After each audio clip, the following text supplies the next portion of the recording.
안녕하세요. 고독한 전술가입니다. 오늘 소개해드릴 영상의 주제는 비선출 혹은 무명의 선수였지만 훗날 뛰어난 지도력으로 최고의 자리에 오르거나 올라가려 하는 5인의 감독에 관한 영상입니다. 선수 시절 스타였던 감독들은 감독이 되어서 성공하는 사례가 많기도 하지만 그에 반해 선수들의 기량에 대한 이해 부족과 지도력, 리더십의 부재로 좋지 못한 모습들을 보여주기도 하는데요. 앙리의 경우 선수들한테 기술적인 부분에 답답함을 느껴 이를 직접 보여주었다가 선수들이 그건 당신이니까 가능하지 우린 당신만큼의 클래스는 되지 않아 라며 후에 인터뷰를 남기기도 했습니다.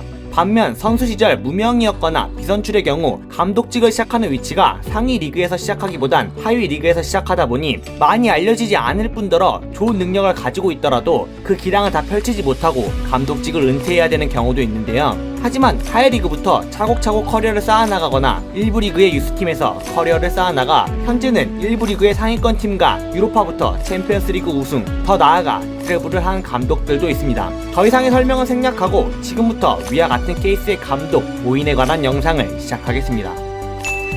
첫 번째 감독은 무버지라고도 불리며 국내에서 두터운 팬층을 보유하고 있지만 데케무, 모우리노, 무리타 등 강한 비난을 동시에 듣는 무리뉴입니다. 강한 카리스마와 탁월한 리빌딩 능력 그리고 엄청난 수비 전술로 2000년대 축구의 패러다임을 바꾸었던 조세 무리뉴는 화려한 경력에 맞게 스페셜 원이라는 별명을 보유했지만 답답한 공격 전술, 버스 축구, 직설적인 언행, 화려한 언론 플레이 등으로 많은 안티팬을 보유한 감독이기도 합니다. 하지만 아무도 예상치 못했던 포르투 챔스 우승과 인테르에서 트래블을 달성하는 등 명실상부 최고의 감독 중 한 명이라 생각하는데요. 다만 레알 마드리드 이후 이전과 같은 좋은 모습을 보여주지 못하였고 여러가지 구설수 등에 오르며 많은 사람들에게 실망스러운 모습을 보여주기도 했습니다.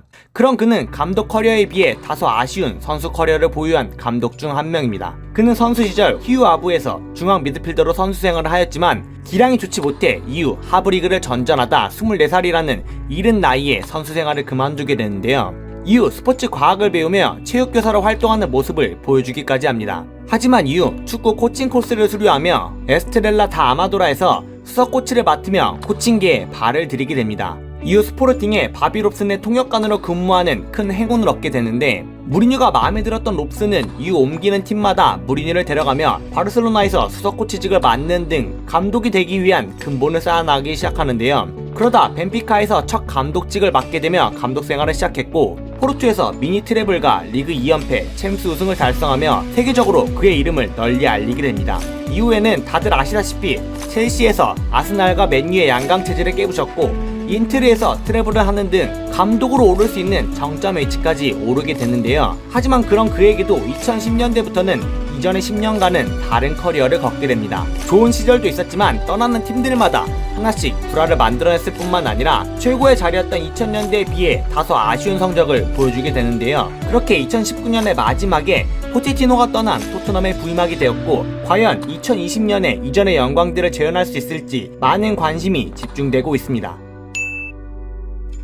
두 번째 감독은 프로 경력이 전무한 감독인데요. 그는 바로 현 유벤투스의 감독인 마우리치오 사리입니다. 축구를 사랑하며 축구 선수가 되기를 희망했지만 프로가 되기에는 부족했던 사리는 아마 선수 생활과 은행 일을 병행하며 바쁜 20대를 보내게 됩니다. 그러다 30대가 되어 선수가 아닌 아마축구 감독으로 일을 시작하게 되었고 40대 때는 본업까지 그만두며 감독 일에 몰두하기 시작하는데요. 자신의 생기를 책임지는 본업을 버리고 잘못되면 이도저도 안되며 좋지 못한 노후를 보내게 될 수도 있지만 좋은 전술적 능력을 가지고 있던 그는 6부 리그부터 1부 리그까지 차근차근 올라오기 시작합니다. 결국 그는 전문 감독직을 시작한 지 14년 만에 이탈리아 최고의 리그의 감독이 되었고 이후 나폴리에 부임해 팀을 세리에 맹주 유벤투스와 우승 경쟁을 하는 강팀으로 만들어 놓는데요. 이후 세리를 떠나 프리미어리그의 첼시에서 유로파리그 우승 트로피를 따내며 60세의 나이에 생애 첫 트로피를 들어올리게 됩니다. 하지만 1년 만에 다시 세리에로 복귀를 하게 되는데요. 그가 맡은 팀은 세리에 절대 강자 유벤투스.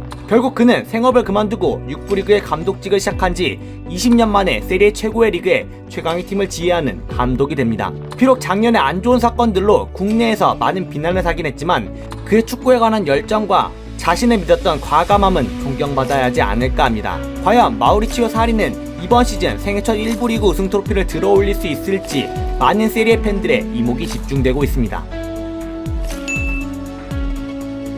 세 번째 감독은 2019년 최고의 팀을 이끌었던 감독이자 그라운드의 헤비메탈 연주자 위르겐 클롭입니다.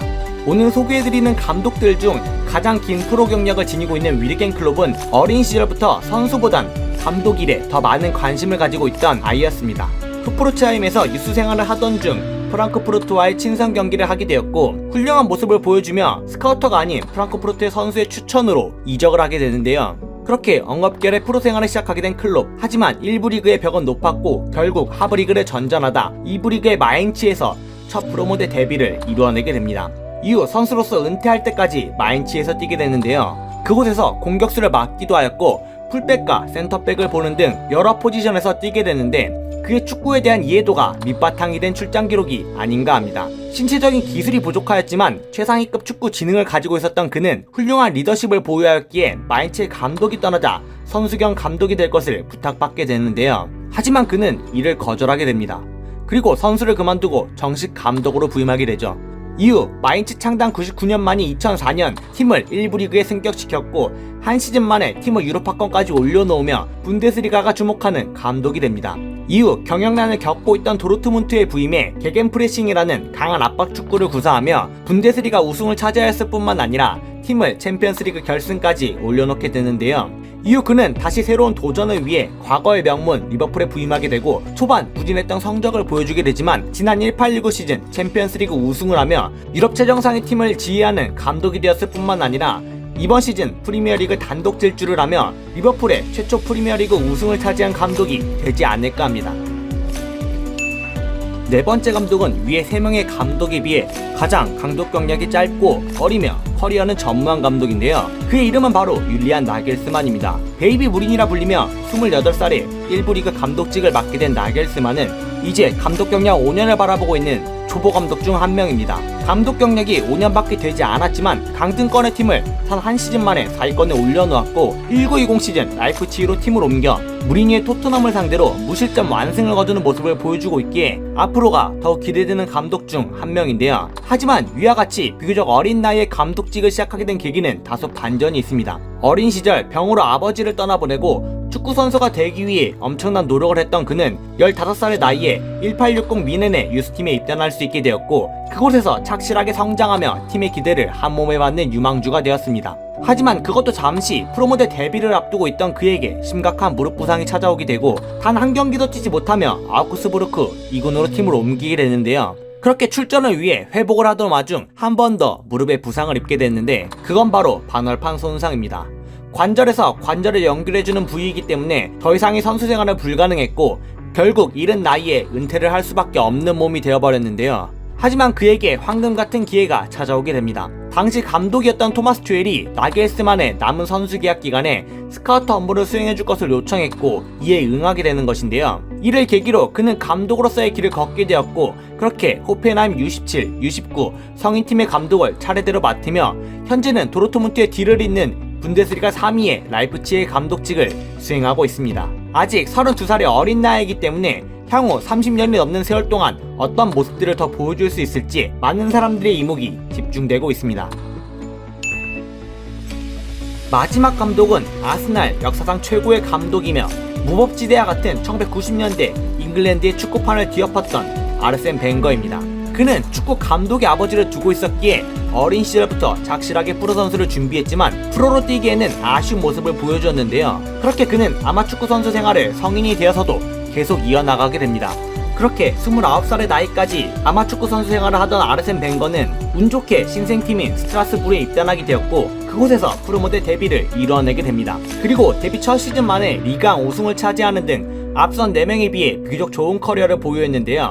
하지만 그가 스트라스부르에서 3년간 있으면서 뛴 경기 수는 고작 11경기 1년에 3-4경기 출전에 그치는 비교적 아쉬운 모습을 보여주었습니다. 하지만 아르센 벵거는 자신의 약점과 강점을 확실히 알았기에 일찌감치 선수 생활을 포기하고 지도자 코스를 밟게 됐는데요. 이후 칸에서 프로모델 데뷔를 이뤄냈고 AS 모나코에서 성공적인 감독 생활을 보여주며 프랑스 최고의 감독 중 한 명이 오르게 됩니다. 하지만 프랑스 축구판에 승부 조작 의혹이 발생하게 되고 이 때문에 아깝게 우승을 여러 번 놓친 벵거는 축구의 경멸을 느끼며 감독직을 떠나게 되는데요. 그리고 당시 축구 후진국이라 할 수 있는 일본의 J리그에 부임해 선진적인 축구 시스템을 전파하기도 합니다. 이후 막장을 치닫고 있던 잉글랜드의 아스날에 부임하게 되었고 그곳에서 식단 조절과 현대 축구의 훈련 방식, 맨몸 운동인 플라이어 매트릭 등을 선보이며 아스날을 프리미어리그 정상에 올려놓게 됩니다. 이후 03-04 시즌에는 프리미어리그 최초의 무패 우승을 달성하며 아스날 팬들에게는 잊을 수 없는 순간을 만들어내기도 하는데요. 하지만 경기장 건설 등의 막대한 자금이 필요한 사업들이 진행되며 적은 이적료 지출을 할 수밖에 없었고 이후 단 한 번의 리그 우승을 들어올리지 못하며 결국 17-18 시즌을 끝으로 팀을 떠나게 됩니다.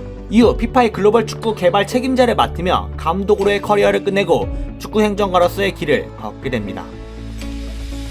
지금까지 선수로서 아쉬운 커리어를 보유하였지만 감독이 되어서 최고의 자리에 오른 혹은 오르려 하는 감독 오인에 대해 소개해드렸습니다.